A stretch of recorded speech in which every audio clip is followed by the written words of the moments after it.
Alors David Groison, je suis directeur des titres ados de Bayard Jeunesse. Alors Oui Demain 100% ado, c'est né d'une rencontre. La petite histoire, c'était une revue que moi je lisais. Oui Demain, c'est la revue pour changer d'époque. On s'est rencontrés avec les frères Sigel. Eux, ils avaient envie de s'adresser à la jeunesse. Et tout de suite, on s'est rendu compte qu'on avait en commun l'idée d'accompagner une génération, la génération Greta, sur la transition écologique. Et de se dire comment on dépasse les marches pour le climat, comment on dépasse juste le fait de se dire hop, on sèche les cours et on va manifester, et le transformer en vrai mouvement avec des vraies actions concrètes qu'on peut faire chez soi, en famille, à table, au collège, au lycée. Et donc très vite est née cette idée d'un Oui Demain 100% ado. Alors dans ce premier numéro de Oui Demain 100% ado, on a une couve que nous a offert Iyad Satouf avec sa jeune héroïne Esther qui a 14 ans. Qui manifeste, et l'idée c'est comment on peut sauver la planète avant d'avoir 18 ans. Et comment sauver la planète avant d'avoir 18 ans?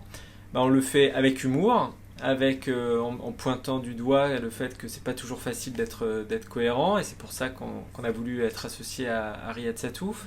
Mais on voit qu'on peut agir concrètement à plein d'endroits. Et donc du coup, notre chemin de fer, c'est des initiatives à faire à table, sous la douche, avec ton portable, à l'école, que ce soit le collège ou le lycée, en t'engageant, sur la route.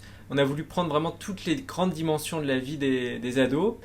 Alors les parents dans tout ça, la place des parents, elle est évidente. On l'a voulu en s'adressant à une tranche d'âge aussi large, les 10-18 ans.